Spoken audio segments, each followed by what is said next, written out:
అందరికీ జగన్నాథ రథయాత్ర శుభాకాంక్షలు. ఒడిశాలోని ప్రసిద్ధ పూరి జగన్నాథ రథయాత్ర 2026 జూలై 16 గురువారమున అత్యంత వైభవంగా ప్రారంభమైంది. ఆషాఢ శుద్ధ విదే రోజున ప్రారంభమై ఈ యాత్రలో జగన్నాథుడు, బలభద్రుడు, సుభద్ర తమ ప్రత్యేక రథాలపై గుండీచా ఆలయానికి పయనిస్తారు. రోజు శ్రీనివాసంలో జగన్నాథుని పూజ నైవేద్యాలు జరిగాయండి. ఆయనకి ఎంతో ఇష్టమైన మాల్పాలు, గోధుమ పిండిలో పాలు, బెల్లం పాకం వేసి ప్రసాదం తయారు చేసి పూజలో నైవేద్యానికైతే పాలు, పళ్ళు, ప్రసాదం నైవేద్యం చేసుకున్నాం. 2 కప్పులు గోధుమ పిండిలో 1 గ్లాసు పాలు, అలాగే 2 కప్పులు బెల్లం చక్కగా గోరువెచ్చటి నీటిలో కరిగించి ఆవి కూడా వేసి ఆ పాకం వేసుకున్న తర్వాత యాలక పొడితో వేసి చక్కగా దోసపిండి మాదిరిగా చిక్కగా చేసుకొని మనం పెనం మీద దోశలా పోసుకోవాలి, కొంచెం దలసరిగా. ఇది పూరిలోని జగన్నాథుడికి అత్యంత ఇష్టమైన ప్రసాదాల్లో ఒకటి మాల్పాలు. రోజు మా ఇంట్లో శ్రీనివాసంలో భగవాన్కి ఇది నేను సమర్పించుకున్నాను. ఈ రథయాత్ర గురించి కొంచెం క్లుప్తంగా మనం తెలుసుకుందాం.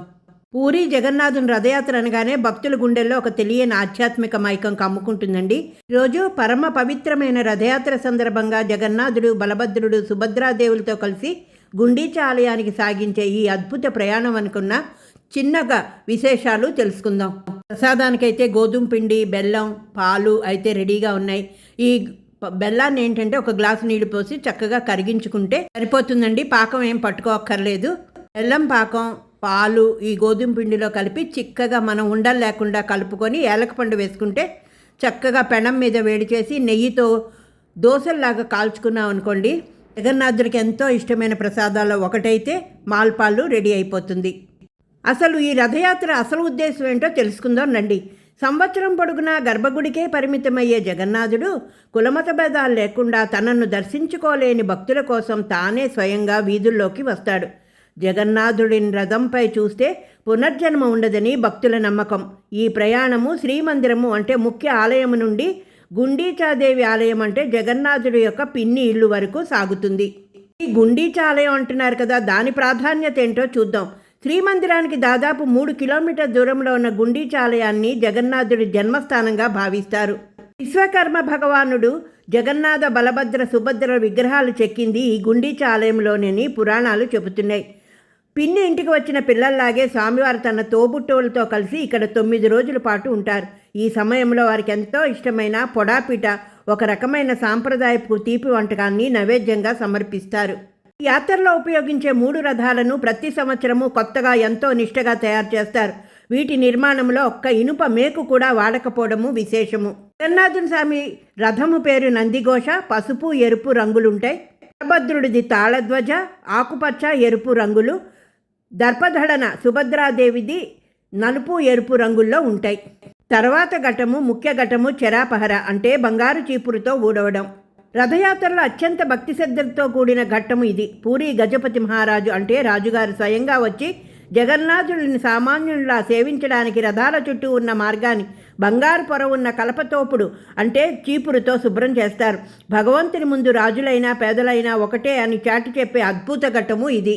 తర్వాత ముఖ్య ఘట్టము బహుడా యాత్ర అంటే తిరుగు ప్రయాణం. గుండీచా ఆలయంలో 9 రోజుల పాటు ఆతిథ్యం స్వీకరించిన తర్వాత స్వామివారు తిరిగి ప్రధాన ఆలయానికి బయలుదేరడాన్ని బహుడా యాత్ర అంటారు. తిరుగు ప్రయాణంలో లక్ష్మీదేవి కినుక అంటే కోపాన్ని తీర్చడానికి భగవంతుడు జగన్నాథుడు రకరకాల లీలలను చేస్తారు. రథయాత్ర ముగించుకొని తిరిగొచ్చిన మరుసటి రోజు అంటే ఆషాఢ శుక్ల ఏకాదశి నాడు ఈ అద్భుత వేడుక జరుగుతుంది. ఈ రోజున జగన్నాథుడు, బలభద్రుడు, సుభద్రాదేవులను రథాల మీదే దాదాపు 208 కేజీల కంటే ఎక్కువ బరువున్న అపరంజి బంగారు ఆభరణాలతో అలంకరిస్తారు. కోట్లాది మంది భక్తులు స్వామివారిని ఈ మహారాజ రూపంలో చూడ్డానికి పూరికి తరలి వస్తారు. జగన్నాథుడికి, బలభద్రుడికి గుండ్రటి చేతులు, పాదాలు ఉంటాయి కదా. ఈరోజు మాత్రం వారికి ప్రత్యేకంగా తయారు చేసిన బంగారు చేతులు, బంగారు పాదాలు అమరుస్తారు. జగన్నాథుడి చేతిలో బంగారు చక్రము, శంకు చక్రాలు, బలభద్రుడి చేతిలో బంగారు హలం, నాగలి, గదను ఉంచుతారు.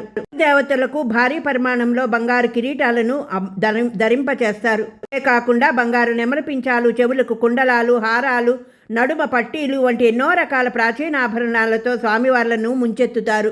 చరిత్రకారుల ప్రకారము ఈ సినాబేష అంటే ఈ బంగారును సమర్పించడం సాంప్రదాయము 1900 క్రీస్తు శకము 1460లో సూర్యవంశానికి చెందిన కపిలేంద్రదేవ్ మహారాజు కాలంలో ప్రారంభమైంది. అలంకారం అంతా శ్రీమందిరం అంటే ప్రధాన ఆలయం లోపల ఎన్నోసార్లు సంవత్సరానికి చేసిన రథాలపైనే మాత్రము సంవత్సరానికి ఒక్కసారి మాత్రమే జరుగుతుంది. గుడిలోకి వెళ్ళే అర్హత లేని వారికి, సామాన్య భక్తులందరికీ స్వామివారి రాజభోగము కలగాలనే ఉద్దేశంతోనే ఈ అలంకారాన్ని బహిరంగంగా రథాలపైనే నిర్వహిస్తారు. సునాబేష చేసిన వారికి దారిద్ర్యం తొలగిపోయి ఐశ్వర్యము, మోక్షము సిద్ధిస్తాయని భక్తుల బలమైన నమ్మకం. ముగ్గురు దేవతామూర్తులు దగదగలాడే బంగారు కాంతులతో రథాలపై దర్శనమిచ్చే ఈ దృశ్యము జీవితంలో ఒక్కసారైనా చూడదగినదే. జగన్నాథుడి రథాన్ని లాగడం అంటే మన జీవిత రథాన్ని ఆ పరమాత్మ చేతిలో పెట్టడమే. ఇక రథయాత్రకు ముందు తర్వాత జరిగే ప్రతి ఆచారానికి ఒక ప్రత్యేక ప్రాధాన్యం ఉంది. జూన్ 29వ తేదీన స్థానయాత్రను మొదలు పెడతారు. అందులో ఈ ముగ్గురు దేవతలకు 108 పవిత్ర జల కలశాలతో అభిషేకం నిర్వహిస్తారు. ఆ తర్వాత 15 రోజుల పాటు అనసార కాలం అనేసి దేవతలను బయటికి చూపించరండి, చీకటి గదిలో ఉంచి ఆయుర్వేద మూలికలు, పళ్లతో నైవేద్యం సమర్పిస్తారు. జూలై 15వ తేదీన నవజోబన దర్శనం ద్వారా భక్తులకు తొలి దర్శనం కల్పించి, జూలై 20వ తేదీన హేరా పంచమి, జూలై 24వ తేదీన తిరుగు ప్రయాణమైన బహుడాయాత్ర, జూలై 25వ తేదీన బంగారు ఆభరణాలతో అలంకరించే సునాబేష, జూలై 27వ తేదీతో జరిగే నీలాద్రి బీజేతో జగన్నాథ రథోత్సవాలు ముగుస్తాయి.